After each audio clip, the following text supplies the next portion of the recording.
en 1906 iniciaba la huelga cananea. Y ese mismo año nacía en Lituania Johnny Juan Sheinbaum.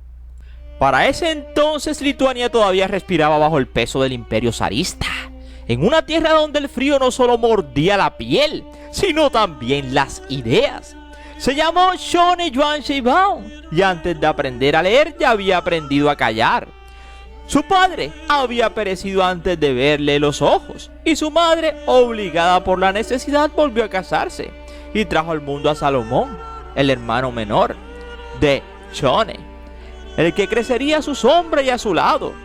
Johnny fue hijo del siglo antes de tiempo, adolescente aún mientras otros muchachos aprendían oficios. Él aprendía consignas. Militó en el Partido Comunista, no como quien busca poder, sino como quien busca sentido. Vio cómo el viejo orden crujía, cómo las ideas nuevas viajaban más rápido que los trenes, cómo la revolución no era un suceso, sino una fiebre que recorría Europa. Su madre, cansada de enterrar esperanzas en suelo ajeno, tomó a sus 2 hijos y cruzó el océano en un barco. Estados Unidos fue su promesa y fue su tránsito, pero nunca, jamás su destino. En 1920 regresaron de nuevo a Lituania, porque como que no le fue bien en los Estados Unidos. Pero Johnny ya no pertenecía a ningún lugar. El mundo se le había vuelto demasiado grande para una sola patria. La década de los 20 lo empujó lejos, lejísimos. Soñó con caminar el mundo junto a Salomón y lo logró, siempre con sus ideas. Llegaría a una remota isla para él, pero en el Caribe era la joya de la corona. Era una de las Antillas mayores de aquel mar de los 7 colores, como se le llama al Caribe. Así que la Cuba le apareció en el horizonte como una escala. Para ese entonces empezaba a gobernar Gerardo Machado y Morales, todavía con un rostro civil, aunque ya con puño de hierro. Johnny observó cómo los gobiernos se endurecen lentamente, como el agua que hierve sin hacer ruido. Supo que la historia se repetiría, primero con advertencia. Así que sus ideas no eran bien vistas en Cuba. Así que lo echaron. Cuando la isla empezó a cerrarse, el camino volvió a abrirse hacia el continente. México fue el siguiente puerto, el siguiente refugio, el siguiente riesgo. Johnny y Salomón llegaron como llegan los perseguidos, sin certezas y con demasiadas convicciones. Sin embargo, ese México que siempre le abre las puertas a todos los que llegan, se convierte en una bendición. Así que ya en México, en una noche, donde las crónicas nunca se ponen de acuerdo en cuál ni dónde fue sometido y capturado por sus ideas o qué hizo.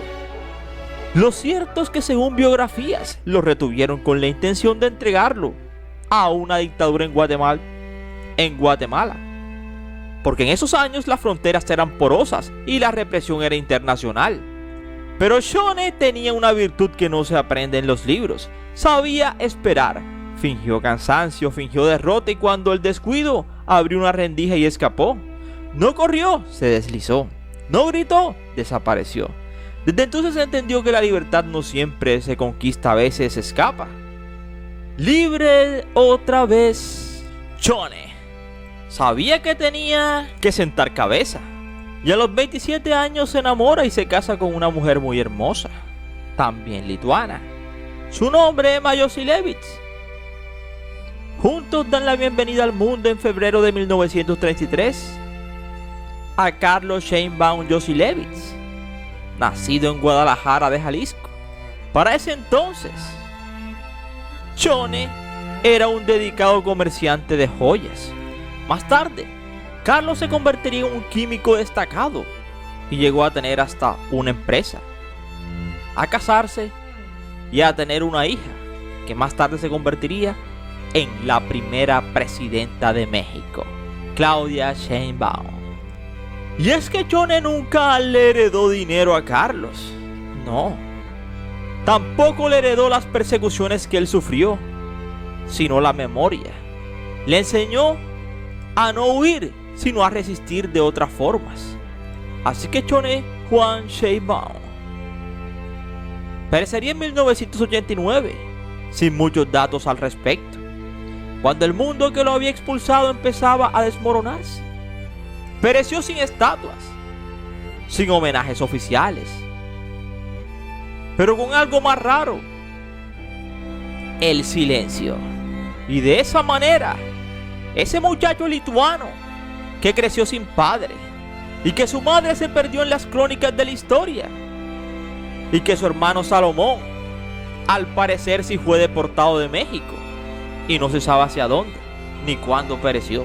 Así que ese chico errante, algo fugitivo, terminó siendo, sin saberlo. Así que esta quizás sea la mayor ironía de la historia o de la vida. Los hombres que más huyen son los que más lejos llegan. Y Chone, o Juan, que nunca quiso el poder, sino escogió el silencio en sus últimos años. Ese mismo que no tenía lugar y que emigró como un errante por el mundo, que encontró a Emma los brazos de una mujer que lo amó, pero que terminaría influyendo en la historia de un país que jamás imaginó: México. Porque una nieta, sí, una nieta, sin querer queriendo, como dice el chavo, terminó convirtiéndose en la presidenta del Gran México, el país que es una bendición para el mundo entero, dejando claro que México es un país de puertas abiertas y que ama, cuida y protege a todos, sin importar de venga donde venga, demostrando que es un país de bendición para el mundo entero. Así que si quieres saber un poco más, te invito a que te sientes, a que te relajes y que disfrutes del siguiente video. Somos 007 Ermi Videos, tu mejor opción, y gracias por preferirnos. Y recuerda que cada día somos más y que tú eres nuestra estrella. Mis estrellas, esas que tanto quiero, sueño y sé que ellas me quieren a mí. Mis estrellas.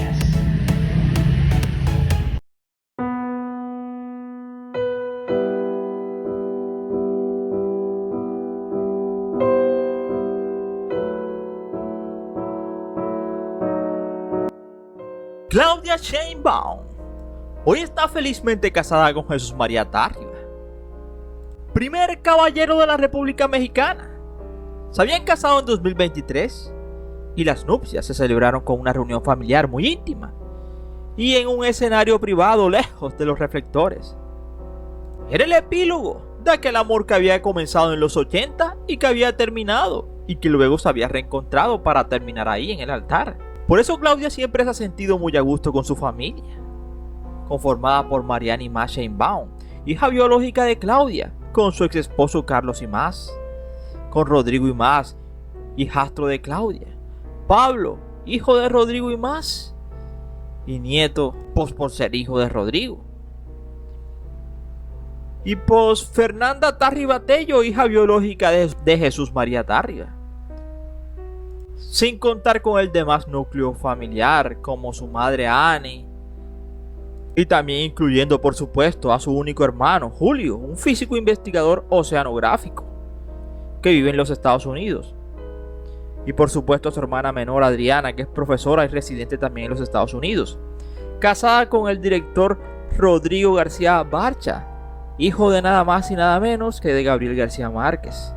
Así que literal, esta historia, que comenzó con un migrante, Chone, sí, Chone, que perecía en el 89, sin estatuas y sin calles con su nombre, sin himnos tampoco, en paz solo con su conciencia, pero como para callar a los sabios.